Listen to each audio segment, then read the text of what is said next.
happy. I don't know, it puts me in a good mood. Oh, it's crazy music, man. That sends me, Jack. Rock and roll is cool, Daddy, and you know it. Rock and roll had taken America by surprise in the mid-50s, and almost by accident. Elvis and Little Richard stumbling upon their styles. Could I say something? Let it all hang out! Bill Haley's Rock Around the Clock. Anybody want to hear this record, huh? A discarded B-side. But now rock and roll will stride forward with money and management. It will spread into Main Street America. Our teenagers won't ever be the same after this. It's really marvelous. Well, he just feels the rhythm. Birthing even wilder artists. Either you have ruined a whole generation of kids.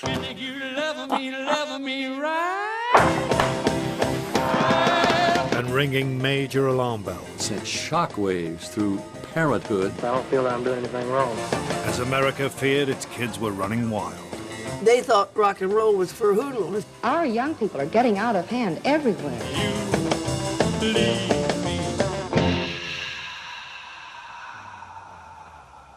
Breathless. And they're off. Up to the halfway mark, they're neck and neck. 170.45 miles per hour. 1950s America, where teenagers enjoyed a share of a turbocharged good life. There's the Allison against the twin Chevy. You can't see it for the smoke, but the Chevy won. And kids now found themselves with money to burn. Elvis explained this to my dad and I. He said, we've always aimed our songs and record sales to adults. But he says, you see the kids that are coming out to the show. They have their own money, they're buying the records, and they're the ones that'll make it happen for you.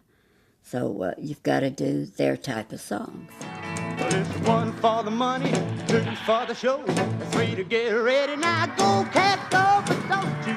As rock and roll grew, there was an explosion of record sales, tripling in the second half of the 50s as teens bought millions of discs. But as the money started to roll in, so did the money men. And in a South that did things its own way, there was one man in Memphis who loomed large. On a manager-artist relationship, very few deals are more than 20%. That's it. That's an artist-manager split. The Colonel, he had a 50-50 relationship with Elvis till the day he died.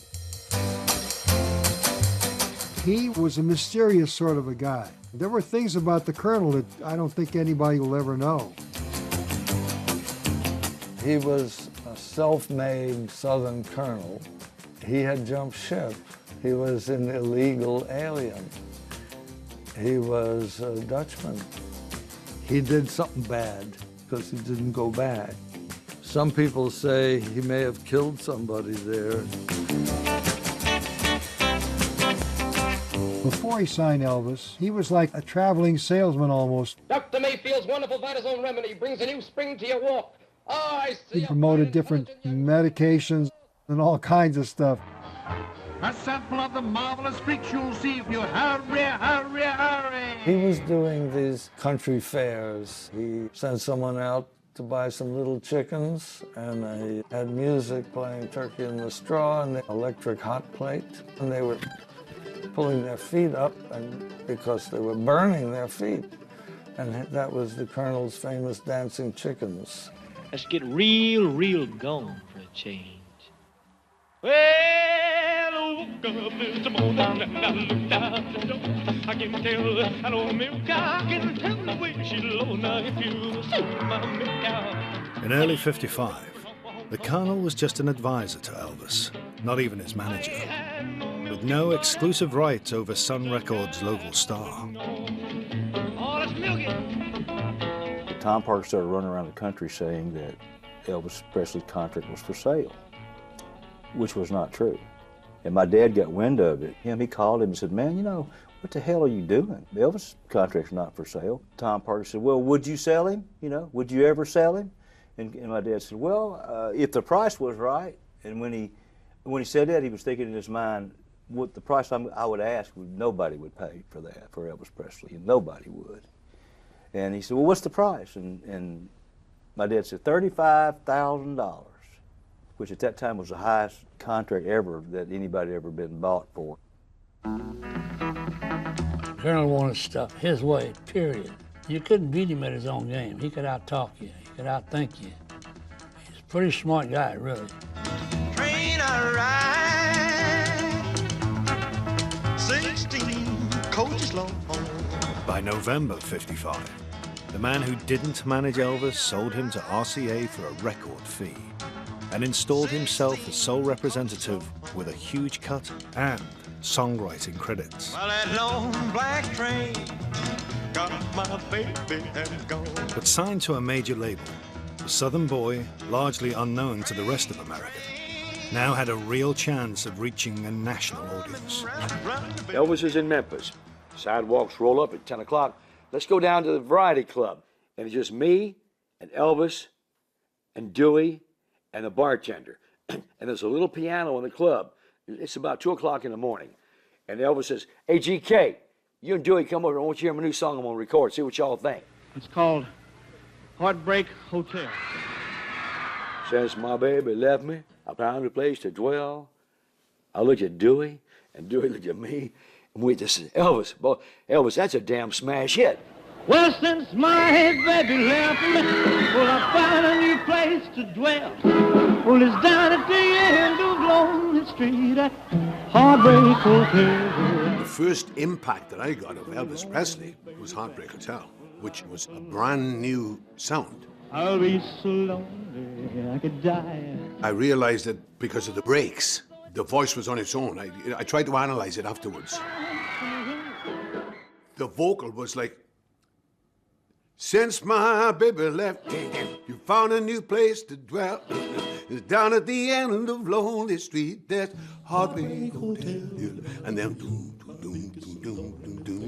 you know what I mean? Then the music comes in. But the vocal was up there in front first. They concentrated on that. Well, if your baby leaves you, you got a tale to tell. Well, just take a walk down Lonely Street to Heartbreak Hotel. You'll be so lonely, baby, well, you'll be lonely. Well, they're so lonely, and they're afraid of dying. With the song climbing the charts, America finally got to see Elvis on national TV. Electricity beyond comprehension is a raw excitement of life that we hadn't seen yet. It changes you inwardly. It hits you passionately. It hits you emotionally.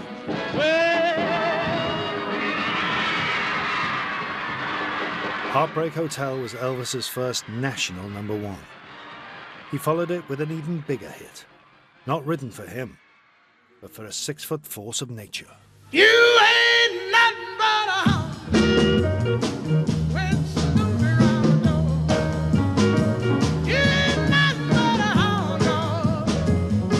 The song was written for a black woman, Mama Mae Thornton. The lyrics, they were somewhat inspired by her physical presence. Thornton was rough. I'm talking about rough like Maine rough. That kind of like, she'd knock you out. She'll put the hound dog fist on you. It was sort of about a gigolo, you know, who came to this woman's house and, you know, just wanted what she had.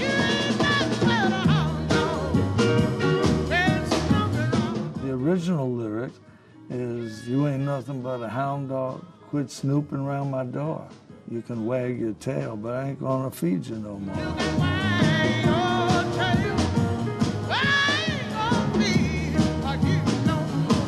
It's about a freeloader.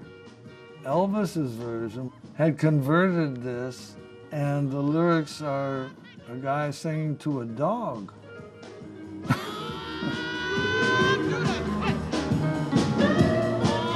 Every president speeded it up. He speeded it up to the taste where like it be rock and rollish. Oh, he did it fast. Yeah, we didn't want to do it like her. So We didn't do it like her. Here's what I played on Hound Dog.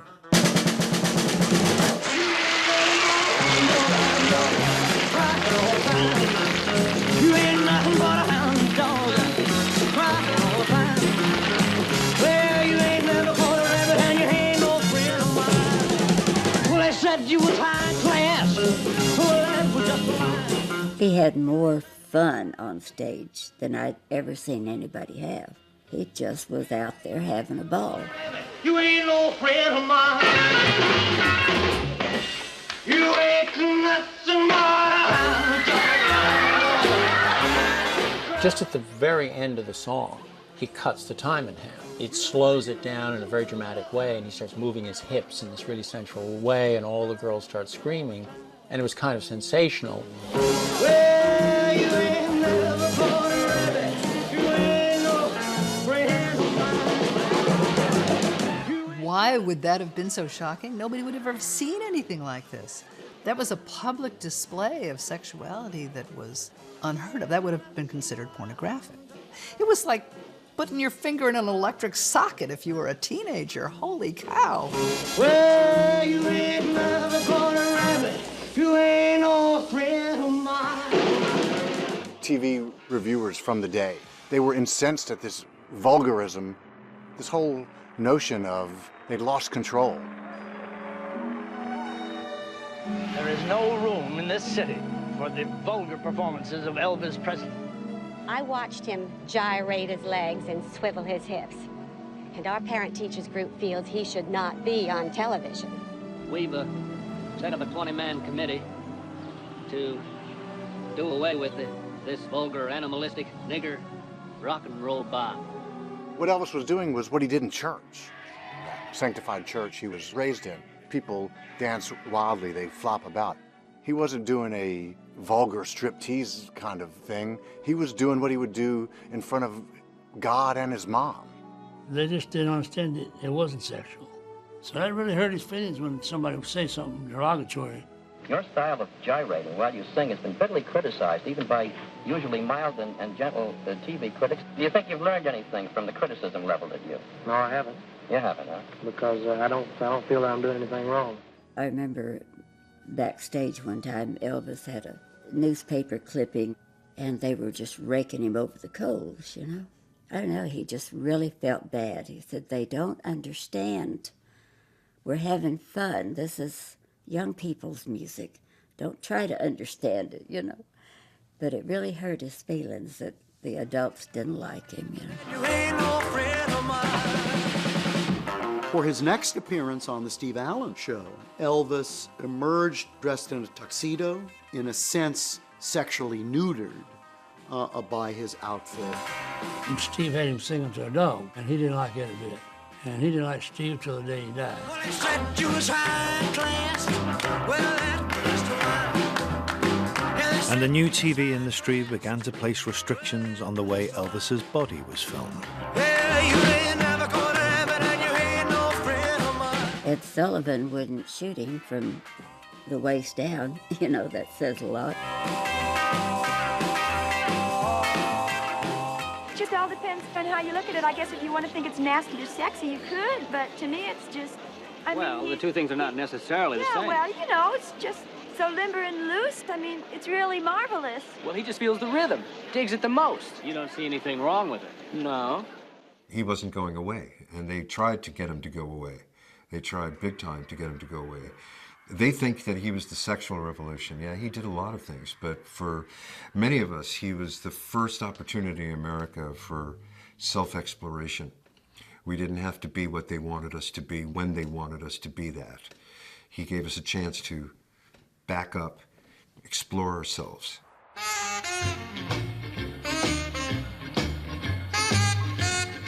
And this new self-exploration raised fears that kids would question America's way of life.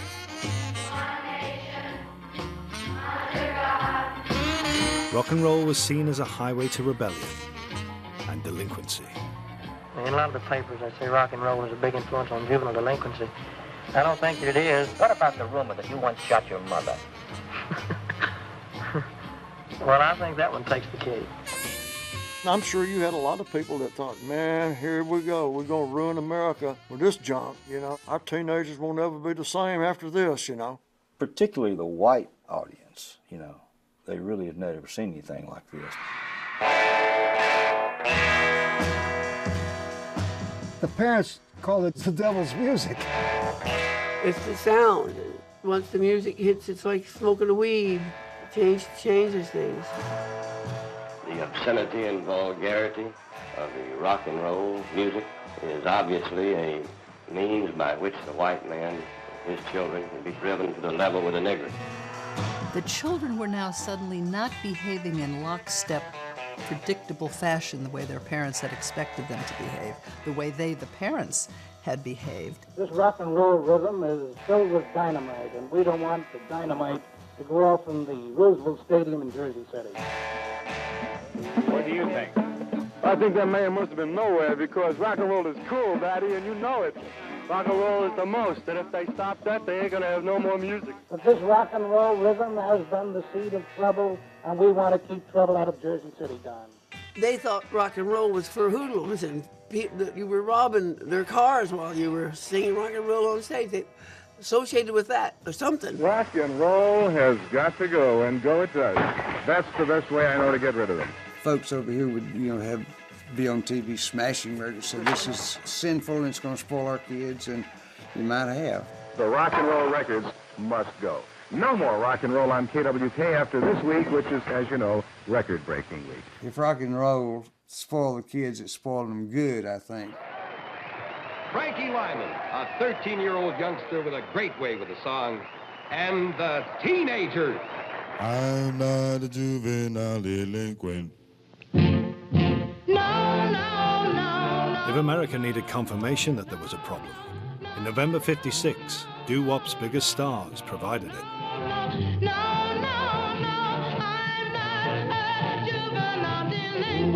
By the end of the year, the issue was becoming a national obsession. It's easy to be good, it's hard to be bad. Stay out of trouble and you'll be glad. Take this tip from me and you will see how happy you will be. It's so interesting. We think teenagers and thinking of the delinquents. We're not thinking of the vast majority of American teenagers who are just as conservative as their parents. Nora, Jim started that hat-making contest that you like so much. Come on. In the end, we're going to give the prize to the best hat. All right, now here are your materials. For the teenagers of 50s Middle America, who married and settled down at the average age of 21, there was a wholesome alternative. Pat Boone. He's a sincere, solid citizen whose interest in community as well as business affairs would make him welcome in any town. You ain't nothing but a hound dog, crying all the time. Elvis did an interview. They asked him, when are you going to get married and settle down and have kids like Pat Boone? Elvis, with that little kind of natural leer, and said, why should I buy a cow when I can get milk through the fence? You ain't nothing but and that sent shockwaves through parenthood all over America. See, you can't have anything to do with that guy. Crying all the time. Well, you ain't Rock and roll was too edgy for Middle America, but Pat Boone was the answer. He was one of them. And the young trainee teacher hit on a way of repackaging the music for suburban folk and the pop charts. Rock and roll was becoming known as this new music that teenagers were adopting, and that's where the money was. And of course, because of that, producers at the white record companies saying, let's find these rhythm and blues songs that sound like they could be pop hits and do them. I heard Tutti Frutti on the radio, and my first reaction was, that's such a simplistic, nonsense song. A wop bop a loo mop a lop. What was that? A wop bop a loo mop a lop bop bop. I got a girl named Sue. She knows just what to do. But we thought, well, this could be another rhythm and blues pop rock and roll hit like these others. So we recorded it. Who, me? Yes, Big Daddy. I remember every time we Little Richard hear Pat Boone, we would look at each other and we'd bust out and laugh and stuff like that. A wop bop a loom up a lop bop bop. Got a gal, her name's Sue. Knows just what to do. I got a gal, her name's Sue. knows just what to do. I went to the east. That's why this cat think he can sing like Little Richard, or, you know. He didn't have the soul. I did change a couple of the words because coming from my background and already married, there were a couple of lines that sounded a little erotic to me. Boy, you don't know what you do to me. Well, that's anybody's guess as what that means. I just thought I'll change it to something innocuous. So Pretty Little Susie is the girl for me. Pretty Little Susie is the gal for me. Just to make it more palatable, I felt, to a white audience. And Pat Boone's rewriting of black rock and roll didn't stop there. When it came to covering Fats Domino, basic slang offended him. Since Pat Boone was majoring in English at Columbia University, he basically refused to sing ain't. I said, ain't that that's not good English. Can we sing Isn't That a Shame? Randy Wood at Dot Records. He said, well, try it. So I'm recording with this rock and roll band, Isn't That a Shame? And Randy said, no, it's just not the same. It's got to be ain't. Ain't that a shame? My tears fell like rain. I tried to capture the rhythm and blues flavor, but of course, not being black, not being steeped in rhythm and blues music, mine did sound different. But you got to remember, if Pat Boone didn't record some of the black artists, music would never been heard. But Pat Boone went over there and brought it to them. And he brought it to them in a language that they could understand. Just as a novelty, some of the stations started playing the original version by Fats Domino. The kids loved it. And they would call in and say, I want to hear the new version of Ain't That a Shame, not knowing that it had been the original. And that's how Fats Domino made the pop charts for the very first time. Later, Fats showed me a big piano-shaped diamond ring on one of his chubby fingers. He said, that song bought me this ring with your record. Pat's sanitized version of rock and roll was due in large part to his religious upbringing in Nashville. And ironically, a church deep in the Louisiana Delta would produce the next firebrand of rock and roll. Oh, amazing grace, how sweet the sound that saved a wretch like me. Oh, that once was lost, oh Lord, but now I'm found.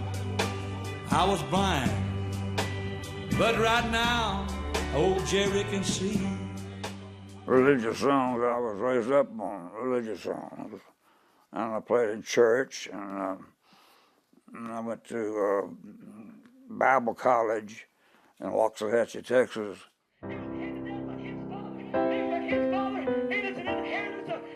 Jerry grew up around passionate born-again preachers. And it was his mother who enrolled the teenage Jerry in the strict Texan Bible school, expecting him to play exclusively evangelical songs. I played My God Is Real for this boy, this preacher boy, kid, who wanted to sing it. He was singing it, you know, stuff like that. I said, you want to make a real hit with these kids? He said, yeah, what do you think? I said, well, the thing about it, and I give it a kind of a boogie-woogie lick, you know. I said, sing it like this. He said, yeah, that's good. And it brought the house down. Yeah, my God is real. Oh, he's really my soul. From an early age, Jerry had been pounding out a style on this piano heard in the local honky-tonks. Not that it impressed the dean of the Bible school. He said, you have ruined a whole generation of kids. I said, well, I never looked at it that way, sir. He said, we're just going to have to ask you to leave this school. I said, well, I figured on leaving it anyway.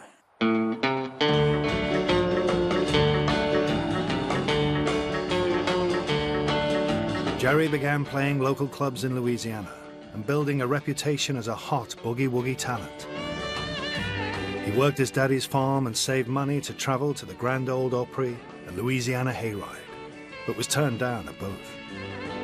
In late '56, down on his luck, he headed to Memphis,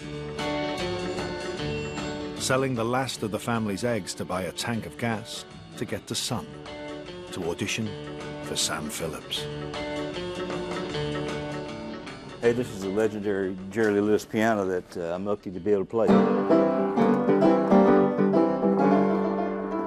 I mean, just think, Jerry Lee played this piano, his hands were on it, and if you get close here, you see there's a cigar burn in the piano keys here that Jerry Lee put his cigar down there, from what I understand. And knowing Jerry Lee like I know him, it doesn't surprise me at all that Jerry Lee Lewis, I think, was one of the only ones that came in here full of confidence, knew he was great. When I met Sam in his office at the studio in 1956, he said, "Now, what are you going to do when you start making all this money and all these young girls are going to start screaming and trying to get to you and everything?" He said, "Well, how are you going to handle that?" I said, "Not very hard at all." Now I believe in the word far away that I feel that old storm brewing in this heart of mine. It was more or less an audition to see what Jerry had. And I think it was the first time I'd ever played with a piano player, so it was kind of a weird meeting, all this coming together, and these guys wanting to play music, you know. So, but when he started playing that piano, man, it was a whole different story.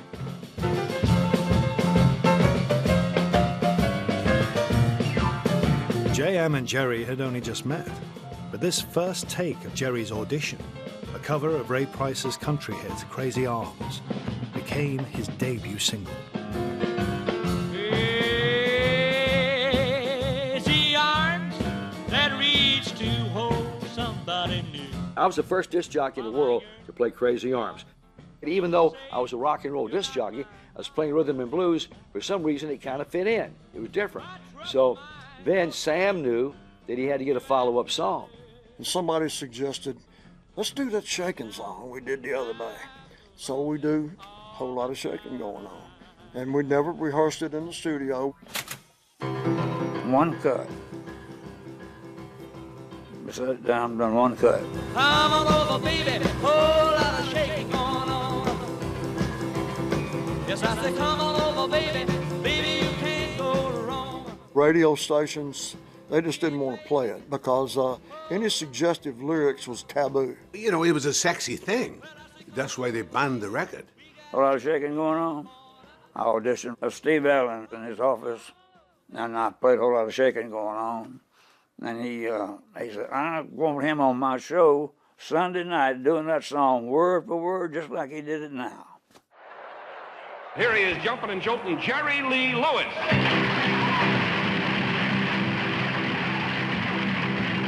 Come on over, baby, whole lot of shaking going on. Yeah, come on, baby, baby, you can't go wrong. Oh, thinking, whole lot of shaking going on.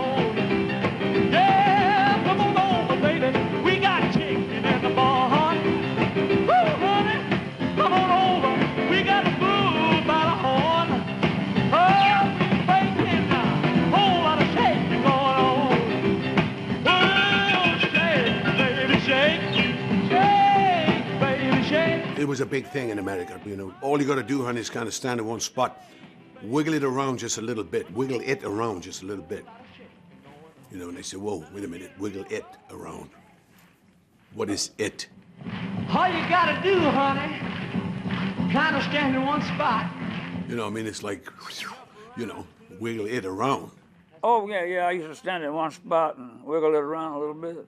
Yeah, that's when you got something. If you're not getting what he means, what he's saying it. Oh, shake, baby, shake, shake, baby, shake, shake, honey, shake, shake, baby, shake.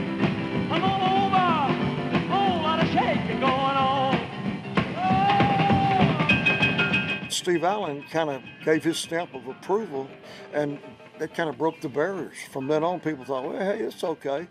So the song really from that point on took off.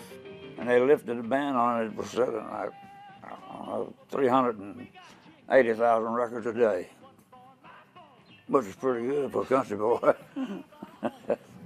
Shake! Shake! Honey, shake! Shake, baby! Shake, baby! Shake! Big bacon! Whole lot of shake going on!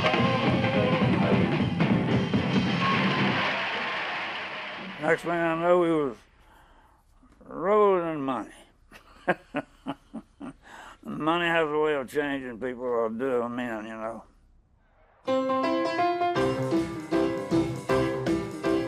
Jerry was a guy who real quick became very fond of himself. I mean, he just all of a sudden wasn't this humble little cat from Louisiana. You know, now he's Jerry Lee Lewis, you know, and strutting around like a peacock. Well, he always had, his ego was intact. He was like a little peacock, you know, ruled the roost. Very, very interesting guy. You might could wring his neck sometimes, but he's interesting. Of all the bands and all the clubs that I played in, the only time I feared for my life was when I was playing with Jerry Lee in these nightclubs. He could get us in more trouble, and you didn't know if you were going to get out alive.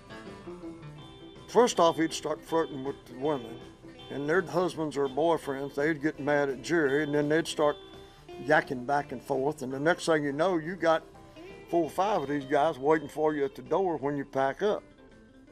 But it wasn't long before Jerry graduated from the club circuit to bigger venues, bringing about a new set of conflicts. My name is Jerry Lee Lewis from Louisiana. I'm gonna do your little boogie on this here piano.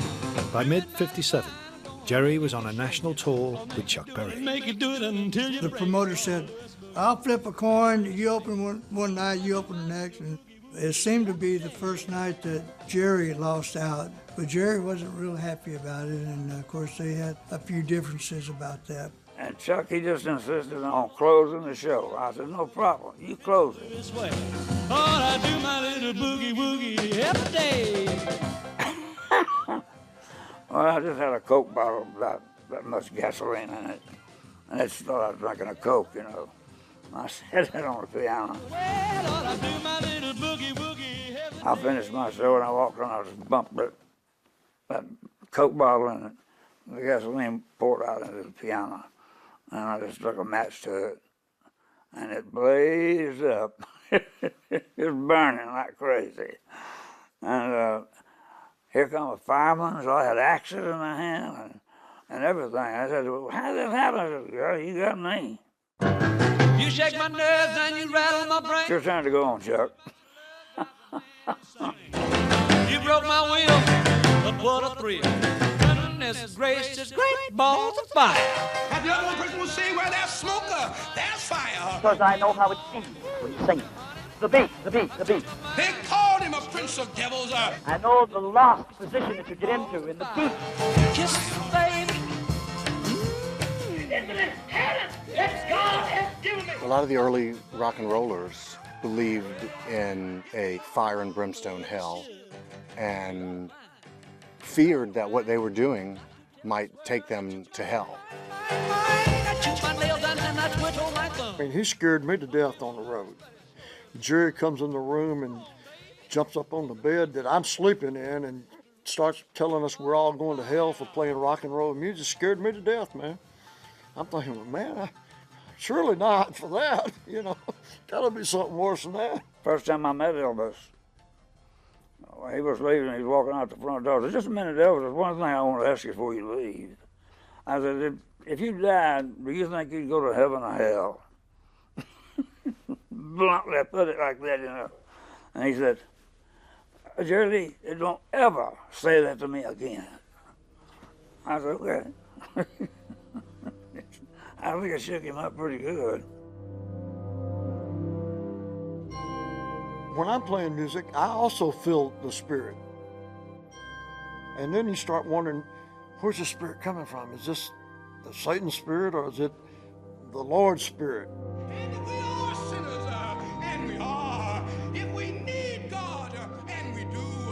If you interview most of these folks from the South, I think you're going to get pretty much the same answer from all of them, you know, and that's what these guys are wrestling with, you know. And between takes of Great Balls of Fire, Jerry convinced himself he'd crossed a line. H-E-L-L. It's got a mighty great balls of fire with the joy of God. But when it comes to worldly music, rock and roll, Well, get out. Man, I got the devil in me. I think my dad had to, you know, kind of wrangle that notion out of him in order for him to feel all right about recording. And I'm not sure that he ever completely satisfied himself that he wasn't playing the devil's music. Listen, Mr. Phillips, I don't care. It ain't what you believe. It's what's written in the Bible. Well, wait a minute. It's what's there, Mr. Phillips. No. Wasn't no convincing Sam that there was a heaven and there was a hell. There was no convincing him of that. And I really worried myself to death about it, you know. I just want to make sure that when I descend from this earth and my soul leaves this body, I just really want to make sure that I don't go to hell, that I go to heaven. I'd hate to know that I missed out on going to heaven.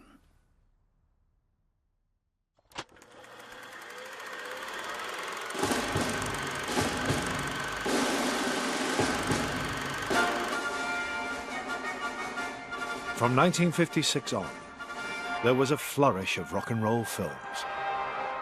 And the best of them, The Girl Can't Help It, had a few tricks up its sleeve. This motion picture was photographed in the grandeur of CinemaScope, and... Pardon me. This was the first rock and roll movie with big production values, and saw rock and roll coming of age.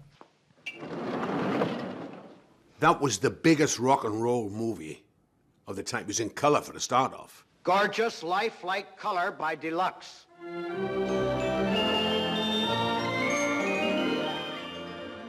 And the film introduced a whole new generation of young white rock and roll talent. You know, Gene Vincent was in it. That's the first time and only time I think I saw him on film. She's the woman that I know. She's the woman that loves me so. Say, Bebopalula, she's my baby. Bebopalula, I don't mind my baby. Bebopalula, she's my baby, my baby, my baby. That's right. If you'd only ever heard them on record, and all of a sudden, there they are in vibrant Technicolor. For station identification. Pat? Yeah? It's me, Miller. What's the television? Eddie Cochran, one of America's top rock and rollers. Ooh, well, I gotta get over the record machine. When it comes to rockin', she's a queen. We'll love to dance on a Saturday night. It was treated as a musical, you know, but it was our musical. Teenagers' musical. Up on the 12th, I'm ready to drag. Well, up the 15th floor, I'm starting to sag. Get to the top, I'm too tired to rock. It wasn't a Fred Astaire movie, you know.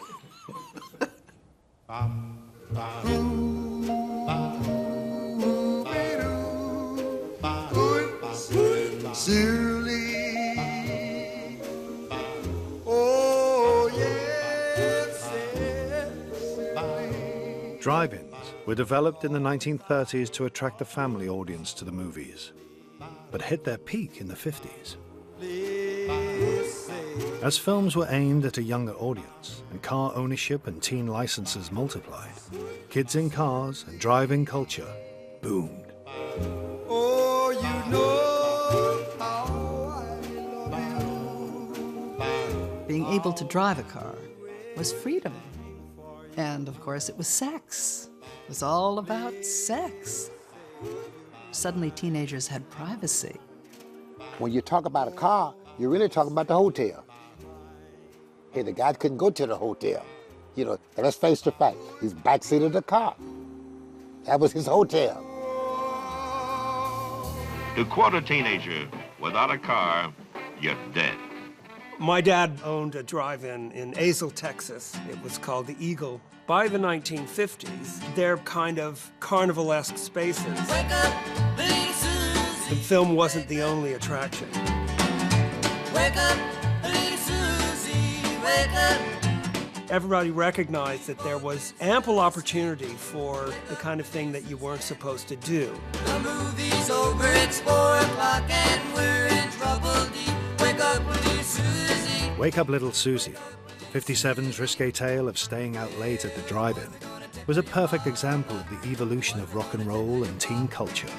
The music was now reaching broader America and spawning new young white singers speaking directly to the white teen market. We gotta go home. Singers who hailed from beyond the Delta, like Virginia's Gene Vincent and sometime Oklahoma boy Eddie Cochran. The Everly Brothers, from Brownie, Kentucky, with a real country deal. Raised on the high, lonesome mountain music of Kentucky miners.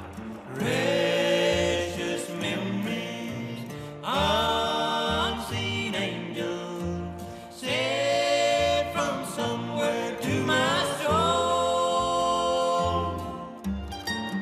The teenagers were signed to a Nashville label, destined for a career in country, until a young Don collided with the swamp guitar sound of legendary rocker Bo Diddley.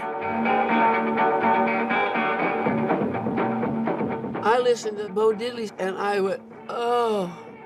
And I said, I'm never going to be happy with country music now. I'll never be happy. Archie Blyer, their label boss at Cadence, had a debut song in mind for them that had been rejected by 30 artists. Archie Blyer, he brought it to us and I said, well, we can do it. Yeah, I said, I wanted to use that Bo Diddley sound I had on some of my songs. He said, why don't you take that arrangement and just put it on that song? I said, why not? I did that, and that was Bye Bye Love.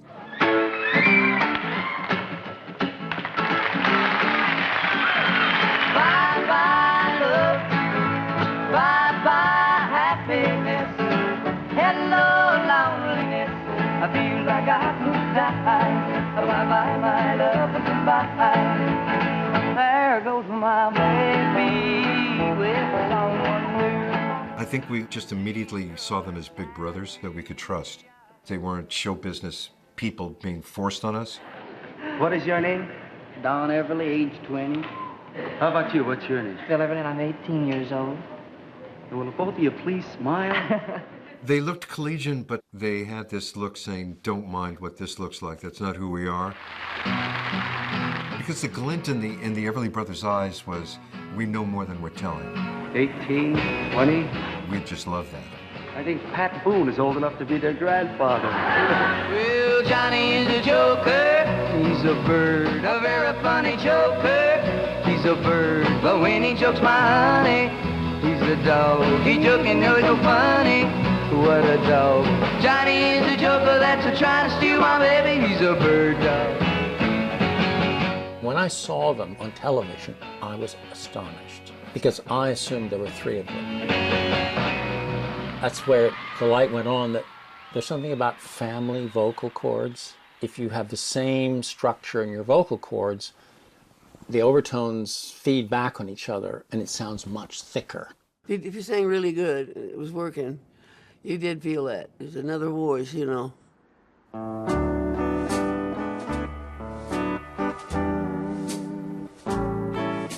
And their singing style makes me squeal right along with all their fans.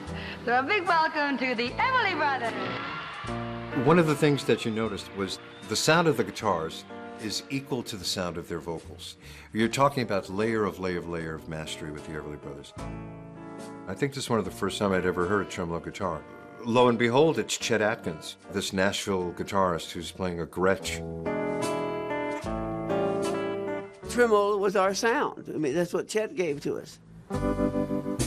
Chet called it tremolo, and he was the first one to do that, as far as I know.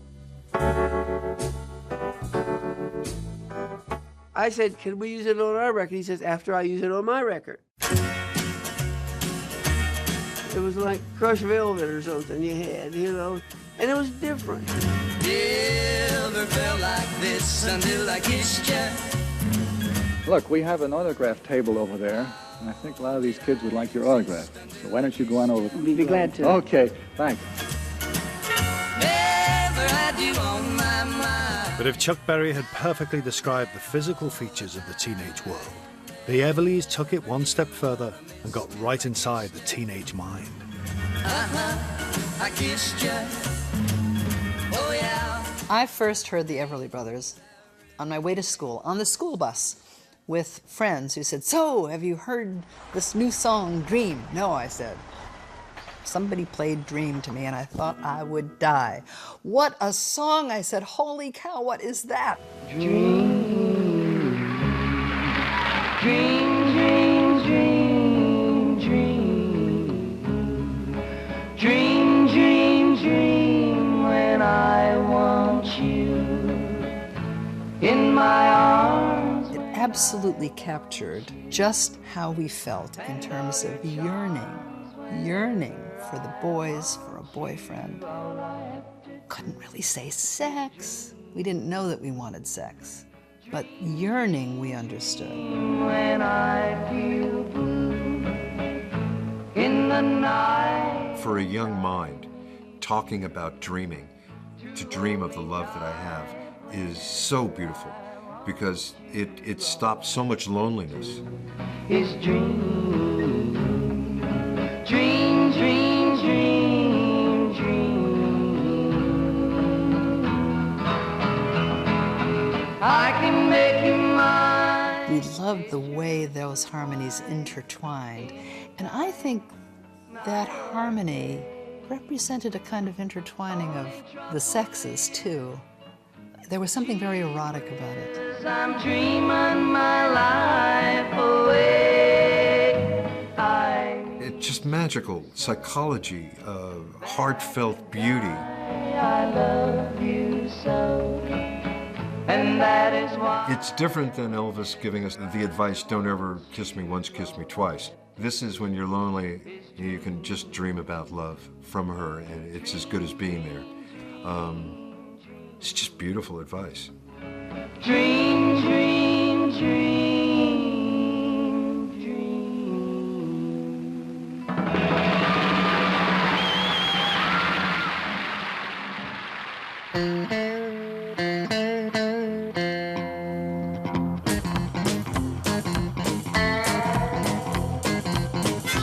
The Everly's sweet Nashville harmonies soothed the nerves of an increasingly paranoid America.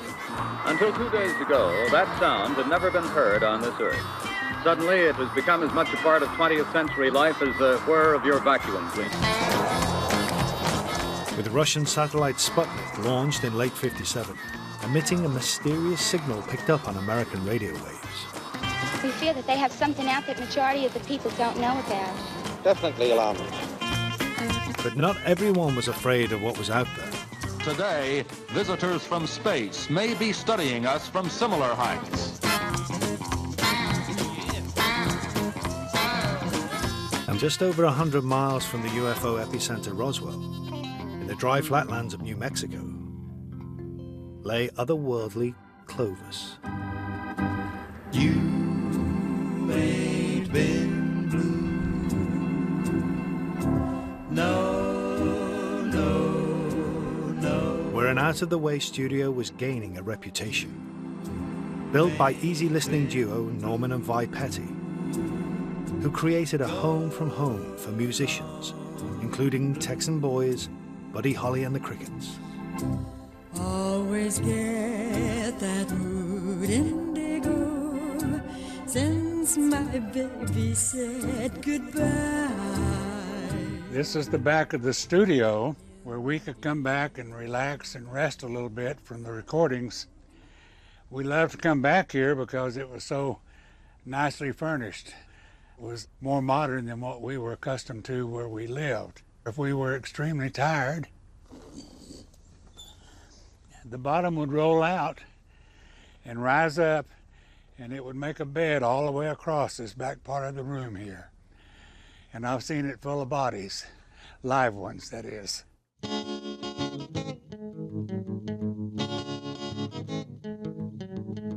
Buddy and the Crickets were down home, ordinary kids.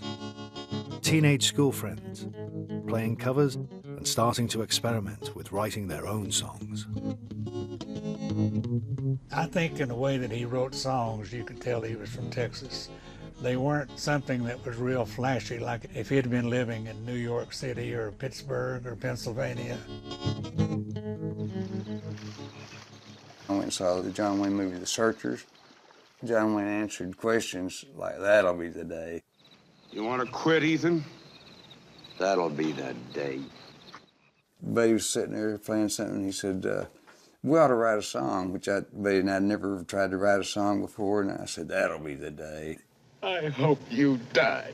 That'll be the day. He said, "Not a bad idea." And he said, "Well, that'll be the day." Well, that'll be the day when you say goodbye. Yes, that'll be the day. It was February 1957. I drove over to Clovis to do a demo to try to get a record deal. That'll be the day when I die. Well, you give me all your loving and your This is the control room where Norman controlled the sound that was coming from the production room. Then he had a remote control where he could sit right here, start the tape, and he's mixing the sound as we go. The day when you made me cry, you say. We were just doing a demo to send to Roulette Records, and we sort of set up and played it, and we didn't think it was perfect or anything like that. Sort of the room noise was there, and we were all in one room.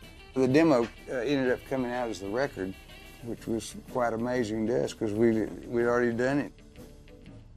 He would take the master tape and transcribe it to an acetate like this. This the artist could purchase for a minimal fee of about $3, and it'd be a lifetime memory for him.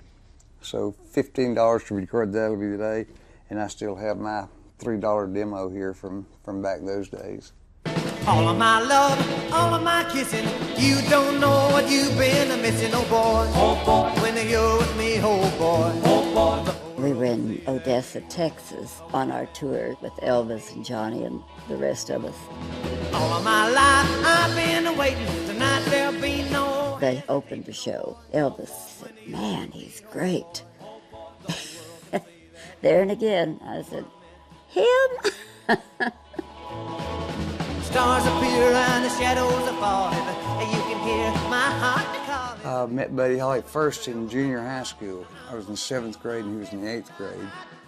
He sort of stood out. From the first time I met him, he wore glasses, and he needed to wear glasses. He was always really neat and tidy. He was just an intelligent, well-mannered, smart aleck.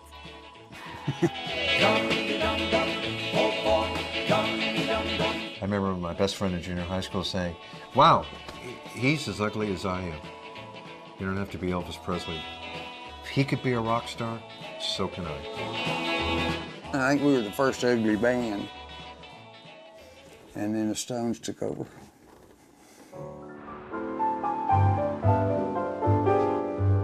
For Buddy and the Crickets, success was almost overnight. Their debut hit, That'll Be the Day, a #1 in the US and UK, and 5 top 10 hits in the first year.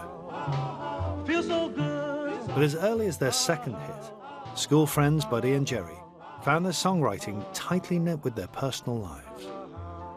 Buddy and I were riding around the 55 Oldsmobile, and he played me this song he had started called Cindy Lou, and it went sort of like this, like, "If you knew Cindy Lou, then you'd know why I feel blue without sin." And I said, "Hey, man," because I had a high school, I don't think you'd call her a sweetheart, but anyway, and I said, "Let's change that to Peggy Sue."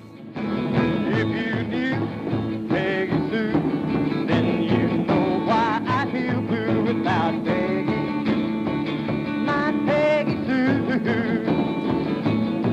Oh, well, I love you, gal, yes, I love you, Peggy Sue. Everything was going real good until Peggy Sue came out, and we played in California, and Peggy Sue was there. Oh, Peggy. I decided I was going to get married, being 18 and really stupid. Oh, well, I love you, gal, yes, I love you, Peggy Sue. And in 1958, on a trip to New York, Buddy Holly had a chance meeting with a young receptionist that would change his life. It was a whirlwind romance. He proposed to Maria Elena on the same day he met her. But Jerry's memories of this time are not altogether happy. But he said, I'm gonna get married too if you're gonna get married. I mean, this is truth. I never have said this before, but it's true. And I said, man, you don't get married just because I'm gonna get married. This is what I heard. Of course, the story could be wrong. Well, I was at a hotel in New York City, and Buddy Holly called me on the phone. So I'm thinking about maybe getting married, Jerry Lee. He said, what do you think of that? I said, well, I wouldn't go by my past experience. He said, well, that's what I'm talking about. He said, I know you can give me the truth about it. Well, should I do it or should I not? And I said, well, I'll tell you, buddy, that's something you're going to have to work out in your own mind and work it out through God. That's all I can tell you. He said, well, I think you're right. I appreciate it. And that's the last time I talked with him.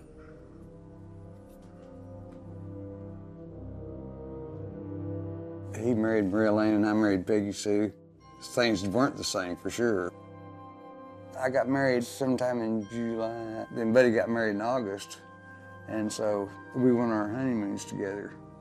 It's just not real romantic. It had a lot more to do with success. Anyway, so we discussed we were all moved to New York. Then we got back. This is as true as I've ever told the story. We got back to Clovis. And Norm was, hell of an influence on us anyway. But Norm said, you sure you want to move to New York? Said, you know who's going to be running the show up there? We'd seen signs that Maria Elena was going to take charge, and we might get kicked out of the band or something, is the way it felt. So we decided to stay in Clovis. For whatever reason, Buddy and Maria Elena stayed in New York, and the Crickets stayed in Clovis. The next tour Buddy would undertake would be solo, and nothing would ever be the same in rock and roll.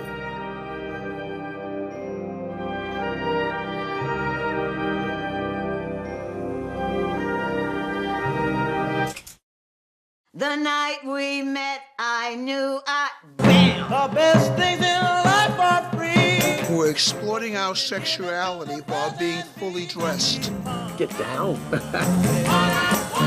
Welcome to American Bandstand. It was like apple pie and rock and roll. I was a fantasy boyfriend. Oh, hi there. He said, I hate this thing. You're flushing our money down the toilet. It brings back a lot of old memories. It was all going to go Southern California. The Beatles? Ooh. You can't clean it up because it's dirty to begin with.